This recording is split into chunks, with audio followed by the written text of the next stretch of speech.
तो आज हम बात करने वाले हैं क्राइम सीरीज खामोश फाइल्स के एक बहुत ही कॉम्प्लेक्स एपिसोड की, जिसका नाम है जाल। ये कहानी हमें एक ऐसी साजिश की दुनिया में ले जाती है जो बाहर से तो शांत दिखती है, पर अंदर ही अंदर बहुत खतरनाक है। तो आखिर ये जाल है क्या और कौन बुन रहा है इसे? चलिए इस पूरी कहानी को परत पर परत समझना शुरू करते हैं।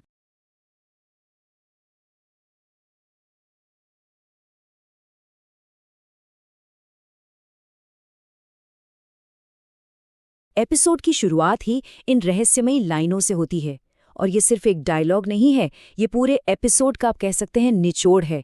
ये एक तरह की चेतावनी है कि सबसे खतरनाक जाल वो होते हैं जो हमारी आंखों के ठीक सामने बुने जाते हैं, और जब तक हमें एहसास होता है ना, हम उसमें पूरी तरह से फंस चुके होते हैं। तो चलिए कहानी के पहले हिस्से पर चलते हैं, एक अनदेखा वित्तीय जाल। इन्वेस्टिगेशन शुरू होती है नेशनल इकोनॉमिक ऑफेंस विंग के वॉर रूम से। यहाँ इंस्पेक्टर आदित्य राव एक ऐसे मनी लॉन्ड्रिंग केस से जूझ रहे हैं जिसका कोई सिरा ही हाथ नहीं लग रहा। इंस्पेक्टर आदित्य की ये लाइन प्रॉब्लम की जड़ तक ले जाती है।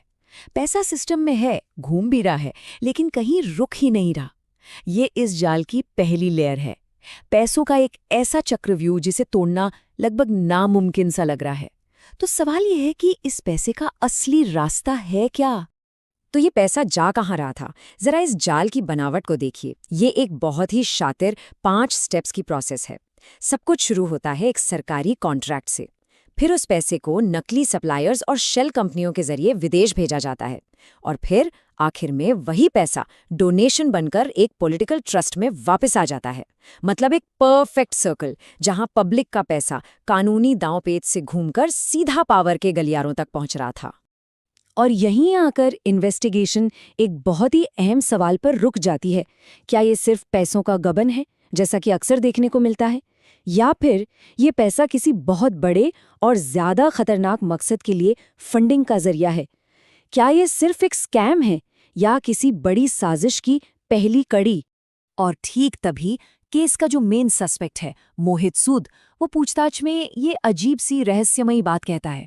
वो एक तरह से इंस्पेक्टर आदित्य को चैलेंज कर रहा है कि वो गलत जगह देख रहे हैं, कि असली साजिश की जड़ें सतह पर नहीं हैं बल्कि बहुत नीचे, बहुत गहरी हैं। और ये वो क्लू था जो इस पूरी जांच की दिशा बदलने वाला था। यहाँ से कहानी एक बहुत ही खतरनाक मोड़ लेती है। जो केस अब तक सिर्फ एक फाइनेंशियल फ्रॉड लग रहा था, वो अचानक कुछ रहस्यमयी मौतों की एक चेन से जुड़ जाता है। अब ये सिर्फ पैसों का नहीं बल्कि जान का खेल बन चुका था। जांच में एक बेहद चौंकाने वाला पैटर्न सामने आता है। शहर में हुई 4 मौतें जो पहली नजर में एक दूसरे से बिल्कुल अलग लग रही थी, अब अचानक इसी एक केस से जुड़ जाती हैं। सोचिए, 4 लोग, 4 अलग अलग जिंदगियां, लेकिन उनके अंत के पीछे एक ही अदृश्य धागा था। तो वो क्या चीज थी जो इन चारों मौतों को जोड़ रही थी? उनकी फाइलों से मिला एक छोटा सा नोट, लैंड रिक्लासिफिकेशन, यानी जमीन का स्टेटस बदलना। ये वो पहला धागा था जिसे पकड़कर इंस्पेक्टर आदित्य को लगा कि वो अब जाल के करीब पहुंच रहे हैं। तो इस जमीन का स्टेटस बदला ही क्यों गया? इसका जवाब था प्रोजेक्ट होराइजन। ये एक बहुत बड़ा अर्बन डेवलपमेंट प्रोजेक्ट था जो ठीक उसी जमीन पर बनना था। और सबसे बड़ी बात, ये प्रोजेक्ट सीधे सेंट्रल अर्बन डेवलपमेंट मिनिस्ट्री की निगरानी में था। यानी अब ये जाल सिर्फ शहर तक सीमित नहीं रहा, इसके तार सीधे दिल्ली की सत्ता तक जुड़ रहे थे। अब देखिए, जैसे जैसे इंस्पेक्टर आदित्य जाल के करीब पहुंचते हैं, जाल बुनने वाले पलटवार करना शुरू कर देते हैं।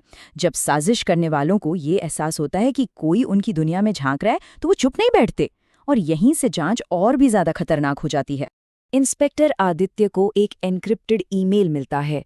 सब्जेक्ट लाइन में सिर्फ 2 शब्द, स्टॉप डिगिंग, खोदना बंद करो।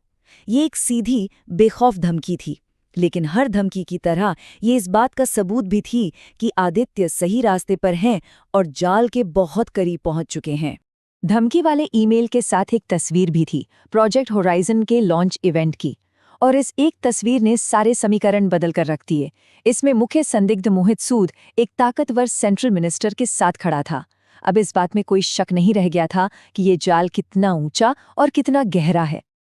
अब जांच उस मोड़ पर पहुंचती है जहां इस घोटाले और इन हत्याओं के पीछे का असली मकसद सामने आने लगता है, और ये मकसद पैसे से कहीं ज्यादा बड़ा और कहीं ज्यादा खतरनाक था।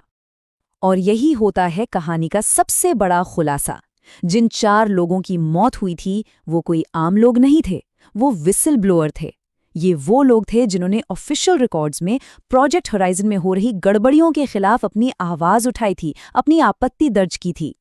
तो अब तस्वीर पूरी तरह से साफ हो जाती है। जो घोटाला अब तक पैसे के लिए किया गया लग रहा था, उसका असली मकसद तो कुछ और ही था। असल में ये पैसों के बारे में कभी था ही नहीं। ये तो रास्ते में आने वाली हर रुकावट को, हर आवाज को हमेशा के लिए खामोश करने के बारे में था। जब सारे सुरागों को एक साथ जोड़ा जाता है, तब इस जाल का असली और भयानक चेहरा सामने आता है। ये खेल अब सिर्फ एक प्रोजेक्ट या कुछ पैसों का नहीं रहा। पूछताछ के दौरान मोहित सूद आखिरकार कबूल करता है। वो साफ कहता है, ये सिर्फ बिजनेस नहीं है, ये शक्ति है। मतलब पैसा तो इस खेल का बस एक छोटा सा टूल था, असली मंजिल तो बेहिसाब पावर हासिल करना था। और आखिर में इंस्पेक्टर आदित्य राव भी इस भयानक सच्चाई को समझ जाते हैं। उन्हें एहसास होता है कि वो किसी मामूली घोटाले से नहीं लड़ रहे थे, बल्कि वो सत्ता के एक ऐसे गहरे जाल से लड़ रहे थे जिसे तोड़ना लगभग नामुमकिन था। एपिसोड यहीं खत्म हो जाता है, इस एक सोच के साथ। इंस्पेक्टर आदित्य जानते हैं कि इस तरह की साजिश को सिर्फ कानूनी कार्रवाई से खत्म नहीं किया जा सकता। इस जाल को तोड़ने के लिए गिरफ्तारी से कहीं ज्यादा हिम्मत और साहस की जरूरत होगी। और ये एक सवाल हमारे लिए भी छोड़ जाता है, जब सिस्टम खुद एक जाल बन जाए तो उसे तोड़ने के लिए क्या काफी है।